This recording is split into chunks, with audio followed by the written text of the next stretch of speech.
গ্রাম বাংলার হারিয়ে যাওয়া ঐতিহ্যবাহী খেলাকে পুনরুদ্ধার ও তরুণ সমাজের সঙ্গে পরিচয় করিয়ে দিতে দিনাজপুরের হিলিতে অনুষ্ঠিত হয়ে গেল পাতা খেলা।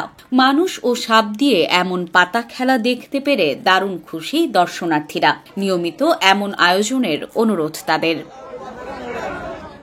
রোববার বিকালে উপজেলার বোয়ালদার ইউনিয়নের মোল্লাবাজার গ্রামে স্থানীয় যুব সমাজের উদ্যোগে মাদ্রাসা মাঠে তন্ত্রমন্ত্রের এই পাতা খেলা অনুষ্ঠিত হয়।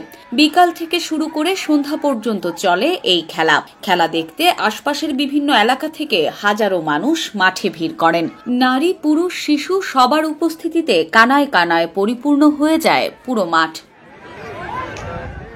প্রথম পর্বে মাঠের মাঝখানে রাখা হয় একটি কলাগাছ। সেখানেই রাখা হয় পাতারূপী ৩ জন মানুষকে। তান্ত্রিকদের তন্ত্রমন্ত্রের মাধ্যমে সেই পাতাকে টানা হয় নিজেদের কাছে। একইভাবে দ্বিতীয় পর্বে ছেড়ে দেওয়া হয় একটি সাপ। তন্ত্রমন্ত্রের মাধ্যমে সাপকে টানা হয় নিজেদের কাছে। যে দল তাদের তন্ত্রমন্ত্রের মাধ্যমে পাতা মানুষ ও সাপকে নিজের দিকে টেনে তার কাছে আনতে পারবে, সেই দলই বিজয়ী হবে। খেলায় অংশ নিতে আশপাশের বিভিন্ন এলাকা থেকে ৮টি তান্ত্রিক দল আসে। নিজ নিজ তন্ত্রমন্ত্র দিয়ে পাতারূপী মানুষ ও সাপকে নিজের দিকে টানার প্রতিযোগিতা করে তারা। খেলায় কামদিয়ার নূর ইসলাম তান্ত্রিক দল বিজয়ী হয়। প্রথম পুরস্কার হিসেবে একটি খাসি উপহার দেয়া হয় বিজয়ী দলকে।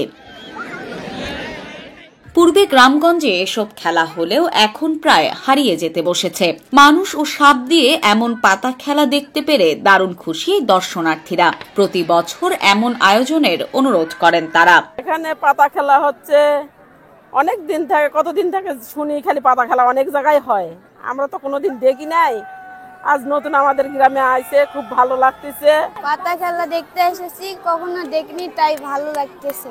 আমরা এখানে খেলা দেখতে আইছি, পাতা খেলা দেখতে খুব সুন্দর লাগতেছে। জনগণ, বহু জনগণ। আমরা দেখতে এতদিন আমরা খেলা কোনো জায়গায় দেখে পারি নাই। খেলা কেমন হয়, কিভাবে হয়, কেমনে হয়, এটা দেখার জন্য আমরা আসলাম। তো আসে তো দেখতেছি অনেক প্রচুর মানুষজন, আর খেলাও তো সেরকম হচ্ছে, আর ভালো লাগতেছে।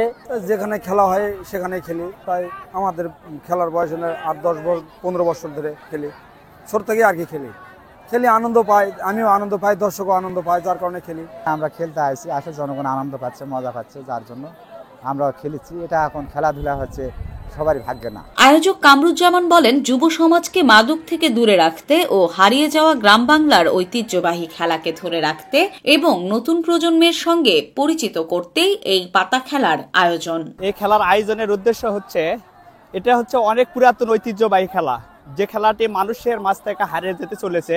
এই প্রজন্মের ছেলেপেলেরা এই খেলাটা সম্পর্কে ধারণাই নেই। অনেকেই জানে না যে এই আসলে পাতা খেলাটা ছিল বা এখনো আছে। তো এই খেলাটাকে আসলে সবার মাঝে একটু প্রচারণা করাটাই হচ্ছে আমাদের মূল লক্ষ্য।